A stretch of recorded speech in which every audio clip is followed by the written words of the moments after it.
নমস্কার সুপ্রিয় দর্শক বন্ধুরা, বৈদিক জ্যোতিষশাস্ত্র বলছে আসতে পারে নতুন চাকরির সুযোগ, ব্যবসায় হবে সাফল্য। এই তীব্রই যোগে 3 রাশির সৌভাগ্য তুঙ্গে রাখবে। বৈদিক জ্যোতিষশাস্ত্র কি বলছে আপনাদেরকে একটি একটি করে পয়েন্ট জানিয়ে দেব। আপনারা যারা এই ভিডিওটি দেখছেন অবশ্যই কমেন্টস করে জানাবেন আপনাদের কোন রাশি। দেখুন, বহু বছর পর জ্যোতিষশাস্ত্র মতে ধনু রাশিতে তৈরি হতে চলেছে এই তীব্রহী যোগ, যার ফলে একাধিক রাশির জাতক জাতিকারা লাভের মুখ দেখতে চলেছেন। এরা কেরিয়ার ও ব্যবসায়ে উন্নতি করতে চলেছেন। দেখে নেওয়া যাক সেই লাকি রাশি কারা। দেখুন, 5 বছর পর বৈদিক জ্যোতিষশাস্ত্র অনুসারে ধনু রাশিতে তৈরি হবে এই তীব্রহী যোগ, অর্থাৎ 27শে ডিসেম্বর মঙ্গল নিজের রাশি ধনু ছেড়ে প্রবেশ করবে বৃশ্চিক রাশিতে।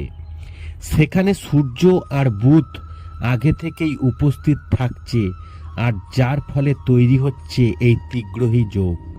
তবে এই তীব্রহী যোগে কারা কারা সাফল্য পেতে চলেছেন জেনে নেওয়া যাক। প্রথমে বলবো মেষ রাশির কথা। এই যোগ আপনার গোচর কুণ্ডলিতে নবমভাবে তৈরি হবে। এই যোগের ফলে কেরিয়ারে দারুণ সাফল্য পাবেন, দেশ বিদেশে করতে পারবেন যাত্রা। সব দিক থেকে আপনি ইতিবাচক ফলাফল পাবেন। তারপরে কোন রাশির কথা আছে সেটা আমরা জেনে নেব। তারপরে যে রাশিটির কথা বলবো সেটি হচ্ছে ধনু রাশি। এই সময় সাহস আর পরাক্রমে অনেক বেশি বৃদ্ধি পাবে। বিলাসী কোনো জিনিস নিয়ে এই সময় কেনার পরিকল্পনা করতে পারেন। অনেক সুযোগ সুবিধা পাবেন। পরিবারের সকলের সঙ্গে ভালো সময় কাটাতে পারবেন। নতুন কোনো চাকরি পেতে পারেন। এই সময় কোনো বড় ডিল ফাইনাল করতে পারেন আপনি। সর্বশেষ যে রাশিটির কথা বলবো সেটি হচ্ছে তুলা রাশি। এই সময় সাহস পরাক্রমে বৃদ্ধি হবে।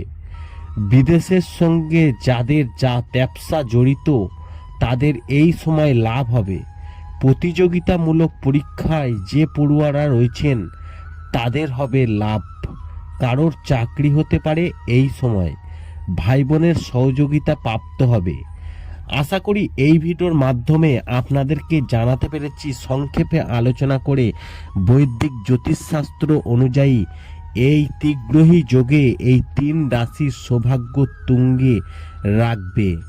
ভিডিওটি ভালো লাগলে লাইক করবেন, কমেন্ট করবেন, শেয়ার করে অন্যদের জানার সুযোগ করে দেবেন।